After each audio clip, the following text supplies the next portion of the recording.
feno aravona indray ry mpiara-mianatra namana isany no iaonana sy ara-banantsika rehetra amin'izao sabata maraina izao. Iaraka hianatra ny leson'ny sekoly sabata izay niarahantsika nandinika isika, ka ny faniriana dia ingany ny fahasoavan'ny Tompo aminao sy ny ankonanao ary ny fiadanany toetra tanteraka eo amintsika tsirairay avy. Miaraba anao, miaraba an'izy mianadahy, miaraka amiko eto ihany koa amin'ity andro ity izay iaraka hamelona izao leson'ny sekoly sabata izao. Ny bokin'ny Josoa, ny leson'ny finoana moa no iarahantsika mandinika hatrany an-trano, fa tamin'ity herinandro ity isika dia niresaka ny amin'ny hoe fahasoavana mahatalanjona. Milohan'ny andiniantsika an'izany anefa dia manasantsika tsirairay avy iaraka hivavaka isika. Andriamanitra rainay any an-danitro, indre izany hafaliana indray fa manana ity sabata ity, sabata izay nataonao fanomezana ho anay mba hitsaranay, hiaonanay aminao ary hiaonanay samy izahay zanakao ihany koa. Misaotra ny amin'ny famondram-po, misaotra ny amin'ny fitantanana rehetra. Ankehitriny ary raha iaraka andinika ny teninao izahay dia mangataka famelan-keloka ary mangataka ihany koa ny faneno masina mba hitarika izao dinidinika izao. Mivavaka tononona sy angatanay minaran'i Jesosy. Amen. Amen. Ny andinina tao tadiana dia ao amin'ny bokin'ny Hébreux toko faraky ambin'ny folo, andininy faraky amin'ny telopolo, mba somary fohifohy indray izy tamin'ity. Finoana no tsy nahafaty any Rahaba jangany niaraka tamin'ny tsinina satria nandray ny mpisafo tany tamin'ny fihavanana izy. Zava-dehibe ny fihavanana. Zava-dehibe izy io. Ka dia izay andinina tao tadiana izay ihany koa no azo lazaina hoe fototry ny dinidinika hifanaovantsika amin'ity androany ity. Tamin'ny lesontsika tamin'ny voalohany dia hitantsika tsara fa nahazo baiko i Josoa hitarika ireto vahoaka an'Andriamanitra ary tena noraisy ny ampo izany hiraka izany. Ary dia nanao ny fandaminana rehetra Josoa, na nihiraka mpisafo tany izy. Ary nentanentana ny fo rehetrarehetra satria eo anoloana indray izany izao ny tanina mpanantenaina ary tsapa fa namindra fo indray mandeha indray tamin'ireto vahoaka an'Andriamanitra Josoa. Hitantsika eto ihany koa fa amin'ity lesona iarahantsika mandinika ity fa tena mahatalanjona ny fahasoavan'Andriamanitra. Satria isika rehetrarehetra dia afaka miteny manao hoe fa ny fahasoavan'Andriamanitra natoy izao aho. Mahafinaritra izany rehetrarehetra ka dia androany dia ho zaraintsika telo ngezabe ny lesona. Ny voalohany satria moa izy ity izany fahasoavana no tesantsika eto dia fahasoavana indray ho an'ny vahoaka Israelita. Izay ny voalohany. Ny faharoa dia ny fahasoavana ho an'ity vehivavy anankiray izay lazaina hoe ratsy fitondratena, fahasoavana ho an'ny Rahaba. Ary ny fahatelo dia fahasoavana ho an'ny fokom-pirenena anankiray, fahasoavana ho an'ny Gibeonita. Ireo telo ireo izy mianadahy no iarahantsika midinika, iarahako manana aminao any an-tokantrano, any amin'ny toerana maro samihafa izay iarahana ity. Ka dia ataovy ampelantananao ny lesontsika, ataovy ampelantananao ny baibolinao amin'izao ora izao. Andeha ary ho jerevantsika avy hatrany ny voalohany. Andeha manasanao ane mba hanokatra eo amin'ny Josoa toko faharoa ka ny andininy voalohany. Ary Josoa zanaky Nona dia naniraka mpisafo roa lahy mangingina avy tany Sitima ka niteniny taminy hoe mandehana izaho ny tany indrindra fa Jeriko. Misy anarana tanàna voalohany voasoratra eto. Io tanàna Sitima io no toerana izay niangan'ny mpisafo tany. Io no toerana anankiray izay andeha hianombohan'ny tantara, kanefa tanàna toerana anankiray izay mampatsiaro trangan-javatra souvenir moa izany ilazana azy.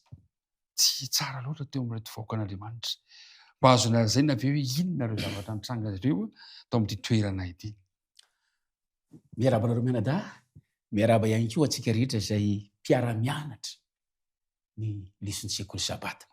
Misaotra betsaka ao anatin'ilay taridarana vao miresaka hoe Sitima zany efa misy zavatra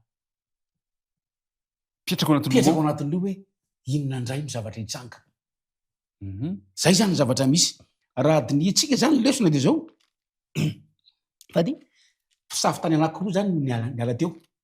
efapolo taona taolohany zao mpisavotany 12 nalefa ary tapitra ny efapolo taona rondray mpisavotany nalefa eo zany ny faharondray de zao hoe ny zavatra nisy ihany ko de zao hoe ahitana singa mananjara mitovy reto mpisavotany reto satria samy nirahana zany izy reto voalohany ny faharody zao ny fidirana miafina taona ny tanin'ny fahavalo ny fahatelo de ny verina ny fiverenana faefatra ny fanapa-kevitra ny tatitra natao zany a momba ny zavatra hita sy ny zavatra ny seho tany ary ny farany de hoe ny fanapa-kevitra noraisiny reo zany le zavatra misy sy mitovy le fanapa-kevitra noraisiny de inona le ao anaty zay zatra resanao zay inona lay hoe trangany zavatra ratsy amin'ny voalohany io zany ny le trangara hita tsara le trangara tam'le voalohany zany le efapolo taona lasa tsy letina rina zany Israely tsy lety niditra izy inona lery le trangany zavatra ratsy faharoa e satria zay zavatra misy zany fahatsiarovana ratsy teo am'le tovakon'Andriamanitra reto ianao angamba no iteny an'izay ohatrany efa hitako volombolina iteny ianao ia fa manatitra trany aloha ny arahaba ho antsika rehetra zany zay manaraka ny fandaharana mahafinaritra fa mampiseho zany manitatra ny fahalalana isika tamin'ity tranga faharoa ity zany ny ao Sitima de zao hoe anisan'ny nanehoan'ny Israelita fihetsika feno fanompo-tsampy fikomina zany hoe satria rehefa nanao ny tatitra ny mpisavotany tamin'ny fotoana zay nandefasa Mosesy nikomy zareo ary nisy koa amin'ny fotoana zay tao anaty zay fanompo-tsampy zay de hoe rehefa i Balama zany no nitarika de nisy jangajangana ihany koa tamin'ny vehivavy Moabita sy ny akovany tamin'Andriamanikafa zany tamin'io toerana io de tao anatin'izany tontolo-kevitra rehetrarehetra zany a de nanjary niteraka fitaintainana ny amin'ny tohan'ny tantara zany tao Sitima io nisy fitaintainana zany inona indray ny tranga vao miresaka Sitima zany de inona indray ny tranga satria vokatra zany zavatra ratsy rehetra ny tranga zany a de lasa ohatrany hoe tsy fahombiazana zany no hita hoe inona indray ireo no hitranga satria tany nampanantenaina no antenaina zavatra hafa ary teo nge no lasa nihemitra indray le fotoana nidirana ao amin'ny tany Kanana mipetraka amin'ny fanontaniana ary mpiara-mianatra namana isiny hoe misy toerana Sitima koa ve souvenir ratsy hoanao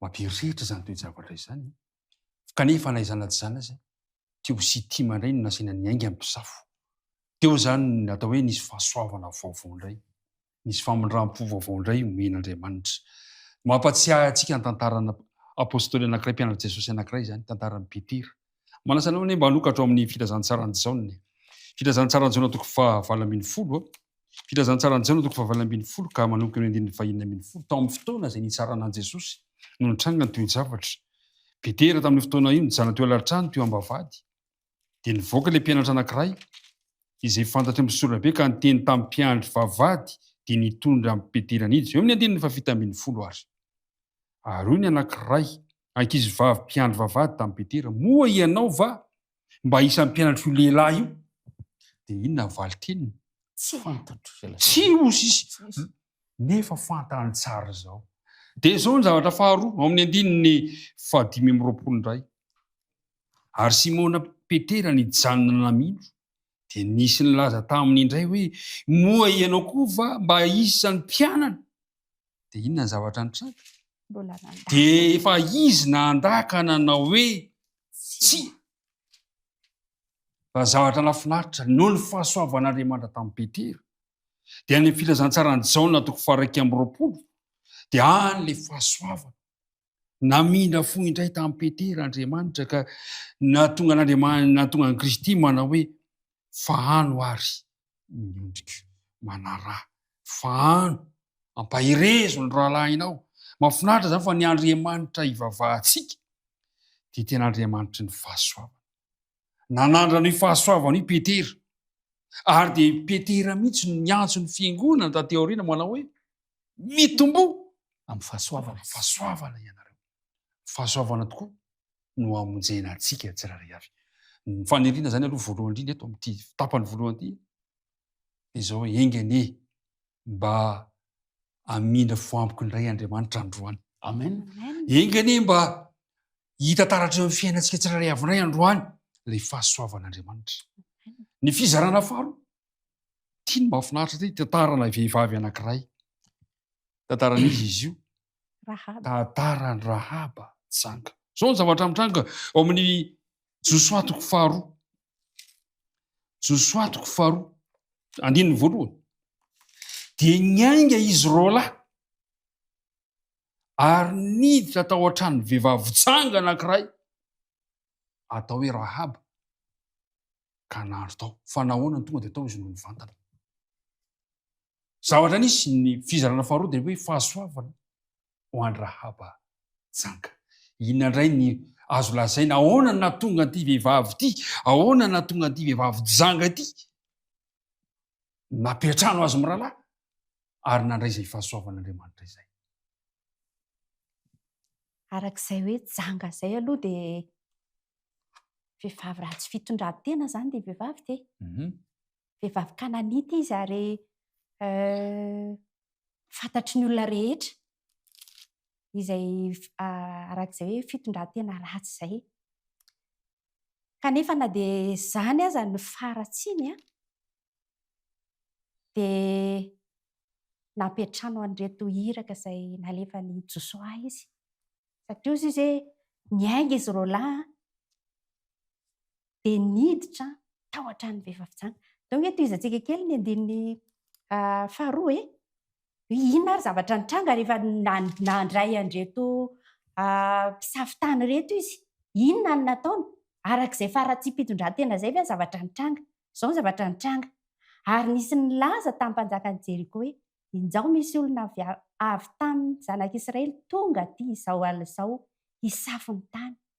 Dia naniraka tao amin'ny Rahaba ny mpanjakan'i Jeriko ka nanao hoe avoa ireo lehilahy tonga ato an-tranonao ireo fa hisafy ny tany no ny aviany. Dia ity ny zavatra izay mahavariana zany nataon'ity vehivavy ity. Dia nalainy ravehivavy izy roalahy ka nafeniny ary izy tonga taty amiko tokoa ireny lehilahy ireny nefa tsy fantatra izay niaviany. Ary efa maizina ny andro ka nodina ny vavahady dia lasa nivoaka izy ka tsy fantatro indray izay nalehany. Enjeo faingana izy fa ho tratranareo. Kanjo efa nampiakariny ravehivavy any an-tampon-trano izy ka nafeniny tao amin'ny taondrongony izay nalany teo amin'ny tampon-trano. Ity zany dia zao hoe nandainga kely izy. Tsy haiko hoe nandainga kely ve ny ilazana izany moa fa nandainga izy. Misy lainga kely ve zany dia misy lainga be ve zany? Dia fantany koa misy koa hoe lainga masina. Ny zavatra tsara mare zany izy hoe indraindray ohatra nefa tsy mahagaga tao amin'ity toerana ity zany satria tanàna ratsy anie ilay Jeriko e. Fa ho tana ny ainana tao. Ity vehivavy ity koa moa efa niaina fiaina ratsy. Taminazy zany dia aminazy aloha zany ny fiheverako azy tsy noheverin'olona iny ilay izy fa ho fiarovana an'ireto mpisafitany ireto. Ary tsy misy tsy hoe ankasitrahana akory na marinina ny lainga nataony fa izay mihitsy zany no fomba izay tarihan'Andriamanitra tarihan'Andriamanitra mba entina hanatanterahana ny teny fikasan'Andriamanitra mba ahazahoan'ireto Israely reto ny tanam-panantenana dia mba ahafahan'ireto mpisafy reto hitondra tatitra ho any amin'ny ahafahany miverina zany araka ilay voalaza hoe miverina. Andeha niainga tao Sitima andeha verina. Fa ny zavatra anankiray somary nanaitra kely hafa fotsiny amin'ny vakianao teo andininy faharoa ary nisy nilaza tamin'ny mpanjakan'i Jeriko injao misy olona avy amin'ny zanak'Israely. Alina nefa ny andro. Ianao zany na iza alehan'ny vahoaka an'Andriamanitra dia misy mahafantatra ianao. Misy mahita ianao. Sao dia mieritreritra manao hoe toerana mangingina ity tsisy pahalala fa tena misy mahita ianao. Ary tonga dia mandeha ny resaka. Misy vahoaka an'Andriamanitra mandehandeha indray any amin'ny tanàna any. Ary zay zary hita eto zany zao dia misongady eto zany hoe ny lainga nataon'ny Rahaba. Fa ny zavatra anankiray nahavariana fotsiny hoe no nideran'ny finoana nefa ny testamenta vaovao hoe ny finoana no tsy nahafaty azy. Ny zavatra misy nefa ary mpiara-mianatra namana isany tsy hoe akory nanamarina ny lainga nataony Andriamanitra fa nahita tsara tao amin'ny Rahaba izy dia nipitika avy finoana dia ary iny no hitan'Andriamanitra ka nampiasain'Andriamanitra ilay tsara atao amin'ny Rahaba. Petraka ny fantaniana, inona re mba tsara ty amiko azon'Andriamanitra ampiasaina aminahy. Asa tsy fantatro ny namako ato raha manan-javatra ho lazaina ihany koa mikasika ny Rahaba. Na zany tena mahafinaritra amin'ity tantaran'ny Rahaba ity dia izao. Raha jerentsika sary ny tantaran'ny Rahaba. Reto Rahaba nge ka Kananita. Kananita Iza moa Kananita? Zanak'izy izy. Zanakiam. Zanakiana izay voaozona. Intelo voaozona. Intelo voaozona. Kanefa zay zany mahafinaritra eto. Nomen'Andriamanitra iny fahasoavana. Inona natonga izay? Zay hoe tsy rindy piti-ponoana kely zay. Ny finoana kely. Lazay lesona mihitsy moa zany fa zao ny voalazany hoe fantatry Rahaba ozy ny zavatra nitranga. Dia zao ny voalazany amin'le Josoatoko 2:20. Koa noho ny efa renay izany dia ketraka ny fonaika very-hevitra koa izahay noho ny aminareo fa Jehovah Andriamanitra reo, izy no Andriamanitra any amin'ny lanitra ambony sy ety amin'ny tany ambany. Io mihitsy lesona io. Fantatry Rahaba tsara zany fa Jehovah Andriamanitra ny Israely no tena inona? Andriamanitra. Ary somary verina kely lesona tety jereo tsara. Rahaba nge ka mpivavaka amin'izy fanompoantsampy. Aiza izy zareo mivavaka? Any amin'ny toerana ambony. Any zany no eritreretiny hoe any amin'ny farany ambony any zany no eritreretiny hivavahana amin'ny Andriamanitra, izay Andriamanitra ny jentilisa. Kanefa rehefa fantany fa tena vahoakan'Andriamanitra no zanak'Israely tena vahoakan'Andriamanitra dia tsy natamin'ny tsony ny toerana ambony. Izay nanafenany ireo inona? Ireo mpisafitany. Fa nino izy? Fa ny Jehovah Andriamanitra ny zanak'Israely ny tena Andriamanitra ka dia ny safidy izy ny andany amin'ny zanak'Israely. Ny safidy izy ny iaina, ny safidy ny Andriamanitra ny Israelita ho an'ny Andriamanitra maro. Zay zany le finoana mitondra fahasoavana ho azy mianakavy. Any amin'ny Josoatoko 2 moa ka ny anomboka amin'ny 9:7 dia maneho fa aikay zany manara-maso ny fiainan'ny zanak'Israely ny mponina atao Jeriko.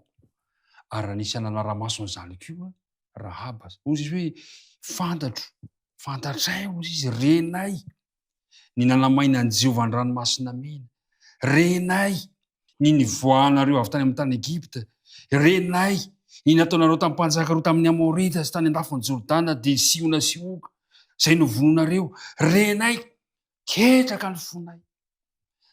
Ay zany isika ireto tsy vitany hoe misy mahita fotsiny fa misy manara-maso mihitsy ny fomba fifandraisantsika amin'Andriamanitra.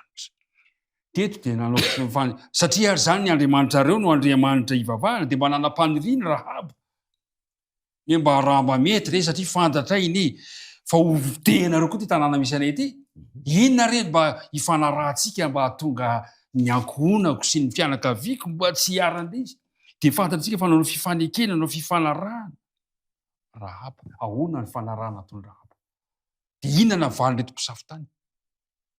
Tsy fantatro izy ny teny mba mahaly azy fantaniako izay ianareo mianadahy. Fanarahana nataon'ny Rahaba dia izy hoe eo amin'ilay 12:20.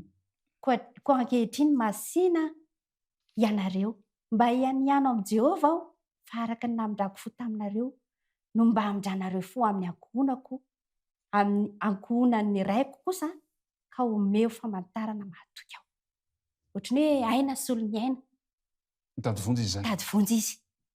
Dia eo anatrehan'izay dia namindrako fo taminareo za hamindranao nangataka mihitsy izy zany fifanekena. Tsy dia ozy izy eo amin'ilay farany dia hoe omeo famantarana mahatoky aho. Ny tsy ivadihan'izay hoe fangatahana fihavanana izay zany. Raha izay zavatra izay no jerevantsika re dia hitantsika tsara teto zany fa tena fandrenesana voalohany momba ny zanak'Israely mba reny Rahaba. Nampiasa lainga izy. Dia ny tanjony dia mba hoe mba ho avotana izy ary tsy izy irery.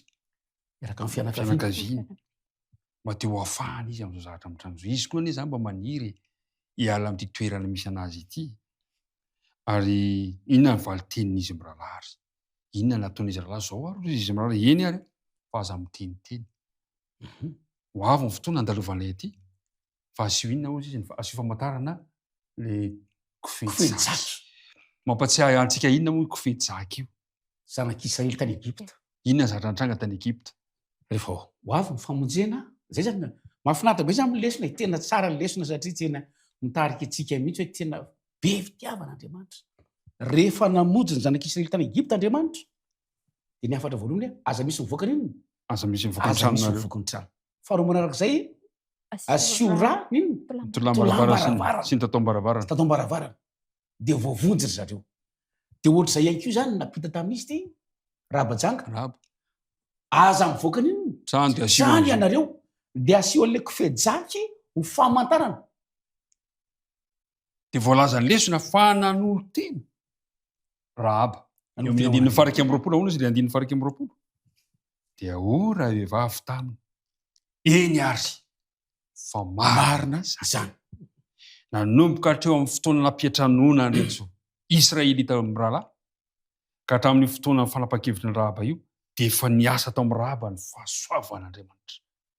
Iriko re mpiara-mianatra namana isany ny fahasoavan'Andriamanitra amin'ny fotoana izay ahenoana ny ten'Andriamanitra dia hiasa sady ny fahasoavana.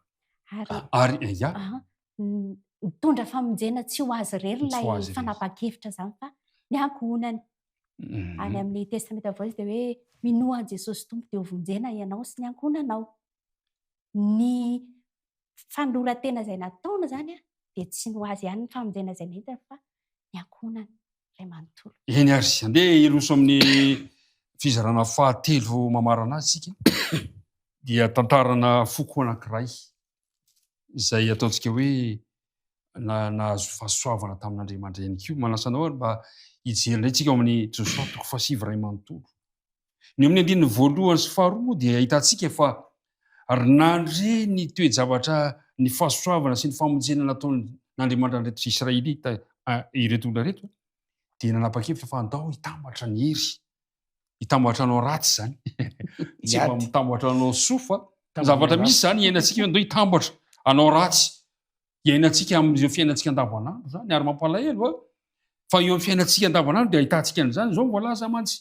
Eo amin'ny 2 dia nirahina niangona hiady tamin'i Josoa sy ny Israely izy niangona. Dikany hoe hiangona mitambatra. Dia izany moa izy ireo avany mpanjaka avany amin'ny Etita, ny Amorita, ny Kananita, ny Perizita. Ireo zany nitambatra ny Hivita, ny Jebosita.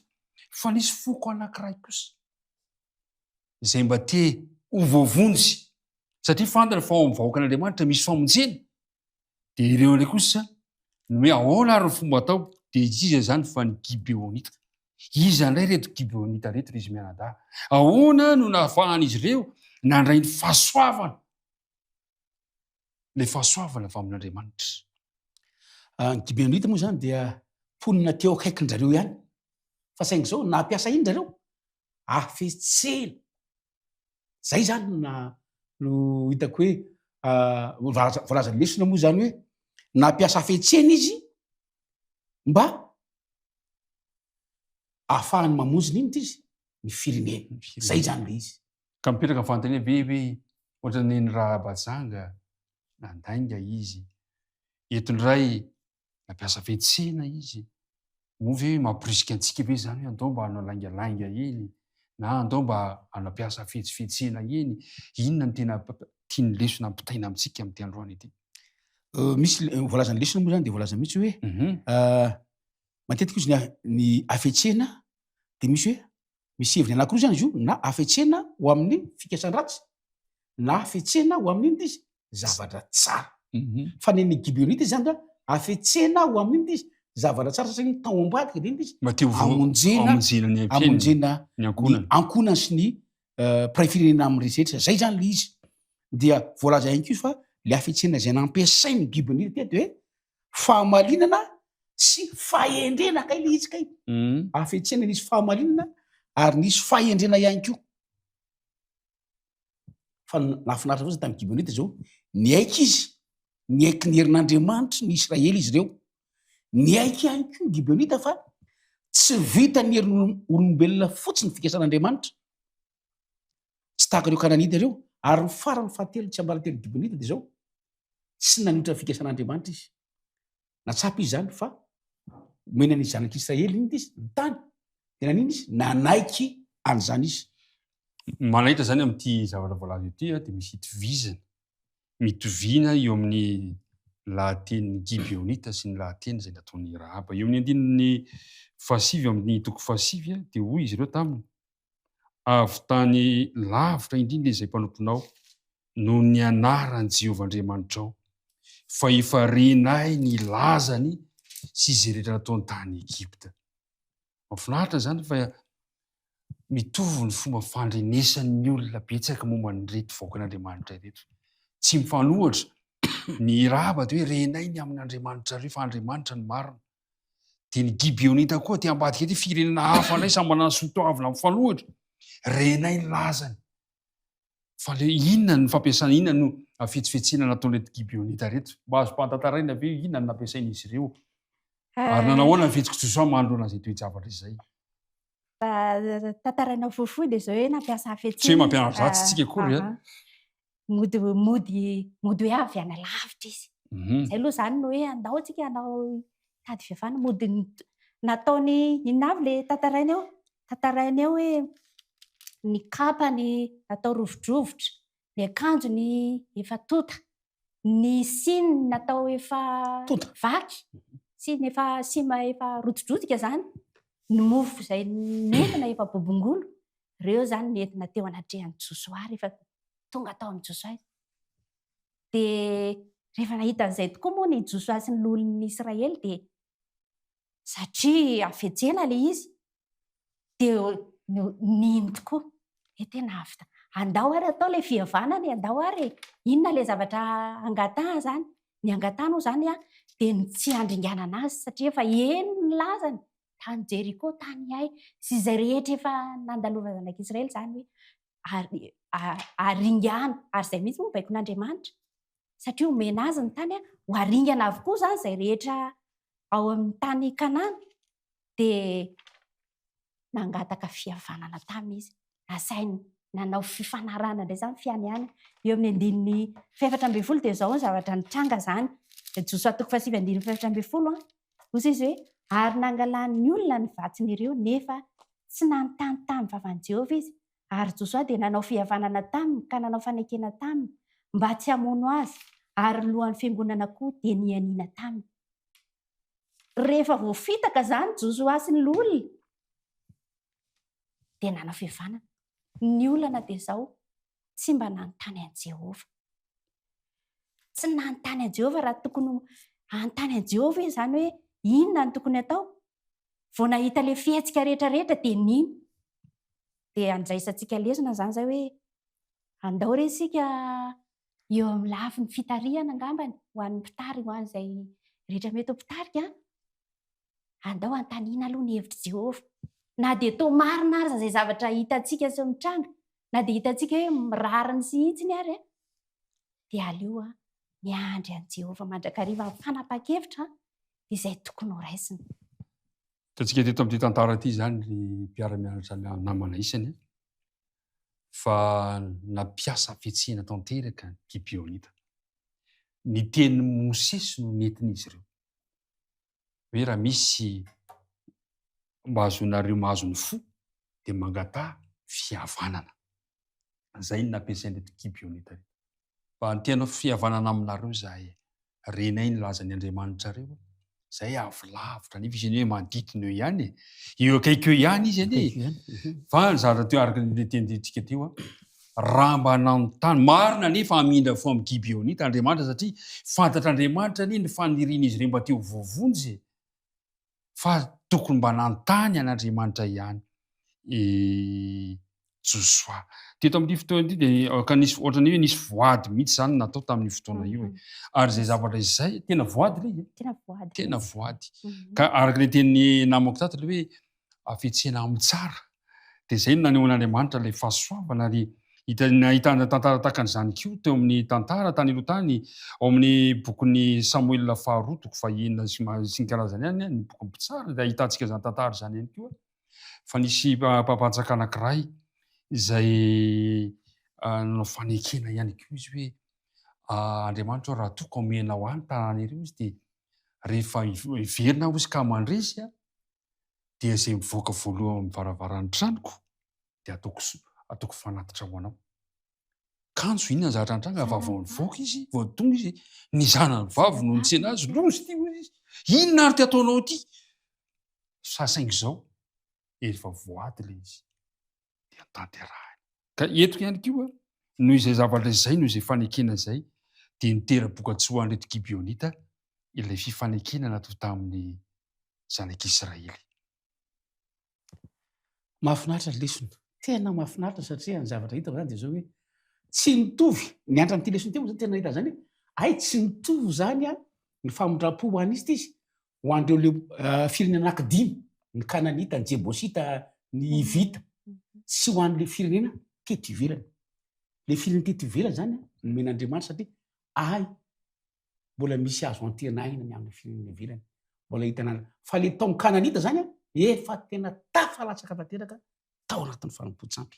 Zay zany ohatrany somary hitako songadina kely tanatin'ity lesona ity tena Andriamanitra ny famindrapo Andriamanitra namindra fo tamin'ireto Gibeonita reto. Sao dia mananteny ambara farany ianao ary. Ho an'ny Gibeonita zany dia izao vokatr'ilay fianianana, vokatr'ilay fihavanana ny tadiavana dia lasa andraisina ho miaraka tao amin'ny zanak'Israely izany. Tombontsoa zay ilay fahasoavana mahatalanjona satria raha tokony ho faty izy rehetra dia nahazo famindrapo. Nisy ihany anefa kosa aloha ny sazy vokatr'ilay fitaka sy hafetsena. Teo zany dia lasa inona ny sazy niatra tamin'izareo? Lasa patsaka rano, lasa kapa hazo ho an'ny fiangonana. Ary tateo aoriana moa zany ny tanany voady, ny tanan'ilay fivanana koa izy fa tsy hoe ny Israely ihany rehefa avy amin'ny Babilôna ny zanak'Israely anangana tempôly Jerusalema dia mbola ry zareo ihany. Dia niara-miverina tena favapoana aloha. Niara-miverina ary nanangana tempôly Jerusalema. Fahasoavana lehibe zany ho an'ireto Gibeonita ireto zany. Ny farangambana tena somary tsindriko kely anatin'izay dia na dia zay ary ny toerana nisy azy izay lasa hoe voaozona. Ny eritrereto manko hoe voaozona manko ilay satria ianareo zany dia manomboka zao dia inona izy? Patsaka rano sy kapa inona izy? Kapa hazo. Fa nataony an-tsitrapo ilay inona izy? Ilay nieritreretana hoe ozona dia lasa mivadika ina ilay izy? Mivadika fitahiana. Zay zany mahafinaritra miaraka amin'Andriamanitra. Nieritreretina ozona kanefa rehefa tanteranao am-pitiavana dia mivadika fitahiana. Ry mpiara-mianatra namana satria araka eto foana isika rehetra kanefa moa voafetra ihany ny fotoana ka dia andehantsika marana ny fanaizana izany aza dia tiana ihany ny ampahirantsika efa mahatalanjona ny fahasoavan'Andriamanitra. Tena mahatalanjona izy io satria raha izay toetra nisy an'i Rahaba, raha izay fihetsipihetsena nampiasaina eto Gibeonita zay dia tokony nampiatra sazy an'izy ireo an'Andriamanitra. Saingy izao tsy niana sazy ny mpanota no tanjon'Andriamanitra fa ny taona ny olona kosa ho amin'ny fivibahana ka amin'ny rano fo anehoany ny fahasoavana. Ary zay le teny mpaminany Ezekely manao hoe ny Ezekely ozy hoe tsy hitrako ny hafatesany ratsy fanahy fa ny mba hialany amin'ny lalany dia mba ho velona izy. Androany aza mba misy faniriana avy ao anatintsika ao androany hiala amin'ny faharatsiana ka hatonga ny fahasoavan'Andriamanitra hirotsaka eo amin'ny fiainantsika tsirairay. Ary tadidio fa tsy manadino antsika mandrakariva Andriamanitra. Jereo tsara ny tantaran'ny Rahaba. Tsy hita intsony ny tantaran'ny Rahaba tao amin'ny testamenta taloha fa vao nanokatra ny testamenta vaovao isika. Eny fa eo ny tantarany. Lasa tafiditra ao anatin'ny tetiharana. Lasa anatin'ny firazanan'i Jesosy ilay mpamonjy antsika ny tantaran'ny Rahaba. Raha toa re mba faniriana, raha mba toa lisitra indray reny tantara re dia mba iriko mba eo koa ny anarako. Mba tafiditra nisan'ny firazana, tafiditra koa ny azy zany. Dia tafiditra koa zany ianao. Ary irina mba ho tafiditra ny tsirairay avy. Ary zay le andinina tao tadidiana manao hoe ahoana le andinina tao tadidiana? finoana no tsy nahafaty any Rahabajanga miaraka tamin'ny Tsinina satria nandray ny mpisafotany tamin'ny fihavanana izy. Ny faniriana ary mpiara-mianatra namana isany Andriamanitra ny androtsaka isan'andro isan'andro ny fahasoavany ho aminao. Ka ho tahaka ny Rahaba isika, tahaka ny Gibeonita isika, na toy inona mety faratsiana vitanao, faratsiana vitako. Na toy inona mety efa nivadiko tamin'Andriamanitra.